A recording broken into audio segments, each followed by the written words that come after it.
মই ধন্যবাদ জ্ঞাপন কৰোঁ আমাৰ শিক্ষকসকলৰ বহুদিনীয়া পুৰণি দাবী আছিলে যি আমাৰ আৰ্ণ লিভ আমাৰ 10 দিনীয়া আছিলে সেইটো 15 দিনীয়া কৰাৰ বাবে আমি বৰ্তমান চৰকাৰখনক ধন্যবাদ জ্ঞাপন কৰিছো।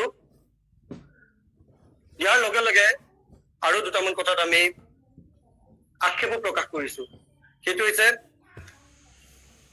স্নাতক শিক্ষকসকলৰ বহুদিনৰ পৰা স্নাতক শিক্ষকসকলৰ আৰু স্নাতকৰ শিক্ষকসকল লগতে LPM শিক্ষকসকলৰ মাজত দৰমহা সম্পৰ্কীয় এটা গেপ আছিলে।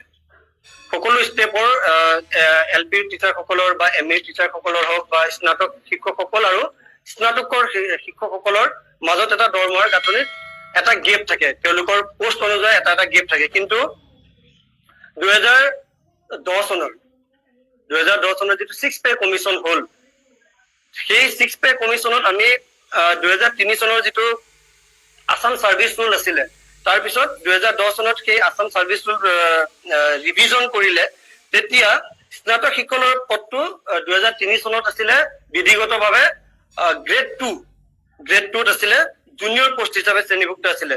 কিন্তু 2010 চনৰ পে কমিশ্যনে এই 2003 চনৰ সেৱা বিধিৰ নিয়ম মানি লোৱাত ব্যৰ্থ হয় আৰু স্নাতক শিক্ষকসকলক গ্ৰুপ চিৰ অন্তৰ্ভুক্ত কৰি আমাৰ দৰমহা নিৰূপণ কৰে আৰু গ্ৰুপ বি অৰ্থাৎ ছেকেণ্ড ক্লাছৰ টিচাৰ শিক্ষকসকলক ফটকলি গ্ৰুপ চিলে আনি দৰমহা নিৰূপণ কৰি দিয়াত গোটেই অসমৰ যিমানখিনি স্নাতক শিক্ষকসকল আছিলে তেখেতসকল অতি দুখ প্ৰকাশ কৰিছিলে তেখেতসকলে তেতিয়াৰ পৰা। আৰু কিন্তু বৰ্তমানৰ ক্ষেত্ৰতো সেই বস্তুটো শুধৰণি নহল, 7 পেটো সেই বস্তুটো শুধৰণি নহল।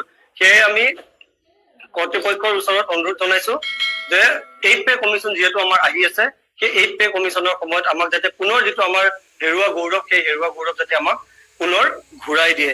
সেয়েহে স্নাতক শিক্ষকসকলৰ এই যিটো আমি ডাউনগ্ৰেডিং বুলিয়ে কৈছো, ডাউনগ্ৰেডিং যিটো হ'ল সেইটো এটা পদ্ধতিগত ত্ৰুটি বুলি আমি মানি লৈছো আৰু সেইটোক 8 পে কমিশ্যনৰ ওচৰত আমি সেইটো শুদ্ধ কৰিবলৈ বৰ্তমান আমি তেখেতসকলক অনুৰোধ জনাইছো। ইয়াৰ পাছতে আৰু এটা কথা হ'ল, আমি দেখি আহিছো যে স্নাতক শিক্ষকসকলৰ পে বেণ্ডটো হৈছে 14,000 টকাৰ পৰা ধৰি 70,000 টকালৈকে, যিটো আমাৰ এপইণ্টমেণ্ট লেটাৰ থাকে বা আৰক্ষীসকলৰ মতে। এতিয়া ইয়াত আপোনালোকক এটা কথা মই উনুকিয়াব বিচাৰো, যিখিনি গ্ৰেজুৱেট টিচাৰ আৰু পোষ্ট গ্ৰেজুৱেট টিচাৰ সেই শিক্ষকখিনি আহে DSCৰ আণ্ডাৰত, ডাইৰেক্টৰ অফ ছেকেণ্ডেৰী এডুকেশ্যনৰ আণ্ডাৰত, আৰু LP আৰু ME সকলৰ টিচাৰসকল আহে ডাইৰেক্টৰ অফ এলিমেণ্টাৰী এডুকেশ্যনৰ আণ্ডাৰত।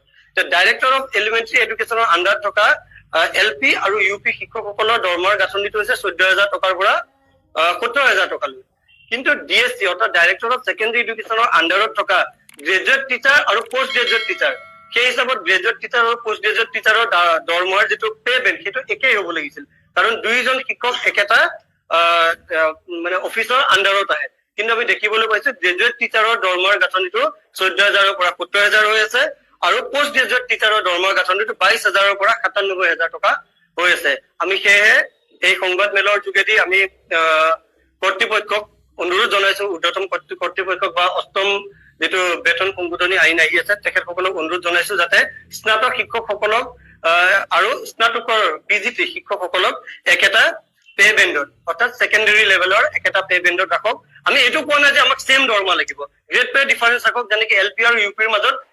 যদি আমি গ্ৰেজুৱেট টিচাৰসকলৰ আমাৰ ওচৰ চুবুৰীয়া ৰাজ্যৰ আমি যদি দৰমহাৰ গাঁথনিটো চাওঁ, তেতিয়াহ'লে আমি দেখিবলৈ পাম মণিপুৰ হওক, মেঘালয় হওক, অৰুণাচল প্ৰদেশ হওক, ত্ৰিপুৰা হওক, ছিকিম হওক, এনেধৰণৰ বিভিন্ন ৰাজ্যত স্নাতক শিক্ষকসকলৰ লগতে কেভি বিদ্যালয়সমূহ বা তেনেধৰণৰ বিদ্যালয় কেন্দ্ৰীয় চৰকাৰৰ অধীনৰ বিদ্যালয়সমূহতো গ্ৰেজুৱেট টিচাৰৰ দৰমহাৰ বেচিক পেটো হয় 44,900 টকা হৈ থাকিলে। সেই 22,700 টকাটো বিভিন্ন খেলি মেলি আছে, সেইটো মোৰ সতীৰ্থ বন্ধু অলপ পিছতে আপোনালোকক তাৰ বিষয়ে বুজাই দিব। সেয়ে আমাৰ বৰ্তমান এটাই দাবী, দুটা দাবী। এটা হৈছে আমাৰ দৰমহাৰ যিটো গাঁথনি পে বেণ্ড, সেই দৰমহাৰ পে বেণ্ডটো আমাক ছেকেণ্ডেৰী টিচাৰ হিচাপে আমাক GT আৰু PGTৰ একেটা দৰমহা গাঁথনি ৰাখক, যদিও আমাৰ গ্ৰেড পেট এটা ডিফাৰেন্স ৰাখক। আৰু লগতে আমাৰ যিটো দৰমহাৰ pay in the pay band আমাৰ 2016 চনৰ পৰা যিটো ইমপ্লিমেণ্ট হৈছিলে 7 পে কমিশ্যন, তাৰ আৰপিখনত ভুল নাই। আৰপিখনত যিটো স্লেব বা টেবুল আছে সেই টেবুল শুদ্ধ আছে, কিন্তু সেই টেবুলত 6 পে কমিশ্যনৰ পৰা গ্ৰেজুৱেট টিচাৰসকলে ইনিচিয়েল পে যিটো আছিলে 6 পে, সেই 6 পেৰ ইনিচিয়েল পেটো 7 পেৰ ক্ষেত্ৰতো সেই ইনিচিয়েল পেটো 6 পেৰ পৰা টানি তাৰ লগত 7 পেৰ ইনিচিয়েল পেৰ লগত আমাক একে কৰিবৰ বাবে আমি অনুৰোধ জনাইছো আৰু এই বিষয়ে মোৰ সতীৰ্থ বন্ধুৱে অলপ বহলাই ব্যাখ্যা কৰিব।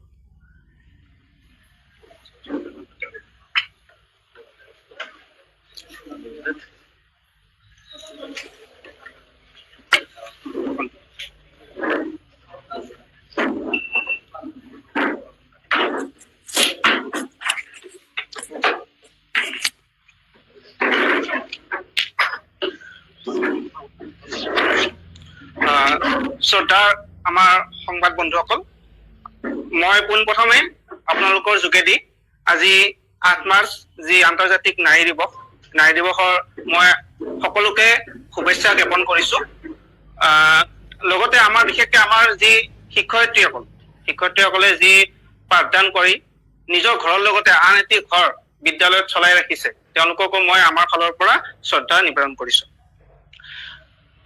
আপোনালোকে ইতিমধ্যে জ্ঞাত যে আমাৰ চৰকাৰে যোৱা 10 বছৰ আৰু বিশেষকৈ যোৱা 5 বছৰত যি নিকা নিযুক্তিৰ ক্ষেত্ৰত যি পদক্ষেপ গ্ৰহণ কৰিছে তাৰ বাবে আমি চৰকাৰক ধন্যবাদ জনাব লাগিব।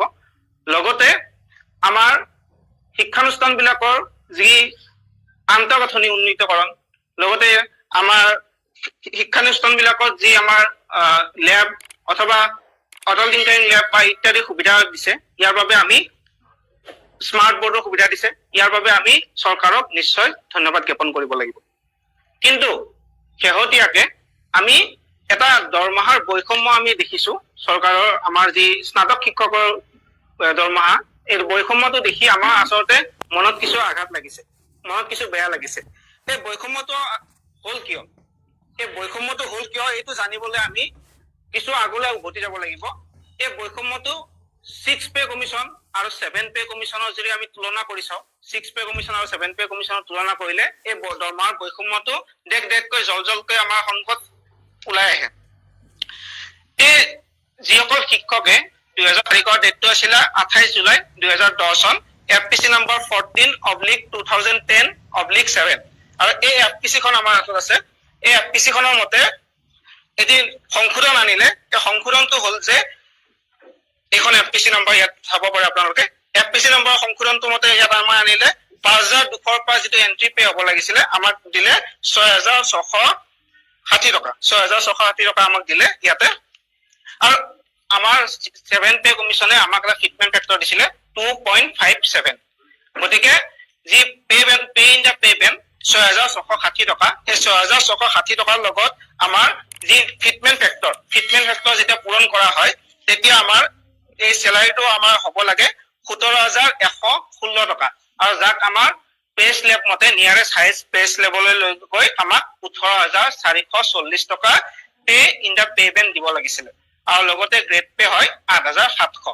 এতিয়া এই 8700 গ্ৰেড পে আৰু আমাৰ পে ইন দা পে বেণ্ডৰ দুটা যেতিয়া আমি যোগ কৰো তেতিয়া হৈ গৈ 27100। যি সংশোধন আনিলে 6660 টকা, এই সংশোধনটো আমাৰ লগত ইমপ্লিমেন্ট নহয়। যি 5200 টকা আছিলে এই 5200 টকাৰ লগতে আমাৰ ফিটমেন্ট ফেক্টৰটো পূৰণ কৰিলে। আৰু পূৰণ কৰাৰ ফলত এই ফিটমেন্ট ফেক্টৰটো পূৰণ কৰিলে হৈ গৈ 13364 টকা। 13364 টকা একজেক্টলি হয়। আৰু তাক নিয়াৰেষ্ট আমাৰ পে স্লেবত হাইয়েষ্ট পে স্লেবলৈ লৈ গ'লে 14000 হয়। গতিকে 14000 pay in the pay Ben দিলে আৰু লগতে আমাক গ্ৰেড পে দিলে 8700 টকা। গতিকে হ'ব লাগিছিলে আমাৰ 27140 টকা। কিন্তু আমি 2017 চনৰ মাৰ্চ মাহৰ পাছত যিসকল বেচিক পেটোৰ ওপৰতে আমাৰ ইনক্ৰিমেন্ট বিলাক কেলকুলেশ্যন হয়। গতিকে যেতিয়া বেচিক পে 4440 টকাটো আমাৰ কাৰণে কমি যোৱাৰ লগে লগে আমাৰ ডিএটো তাত আমাৰ ইফেক্ট কৰিলে।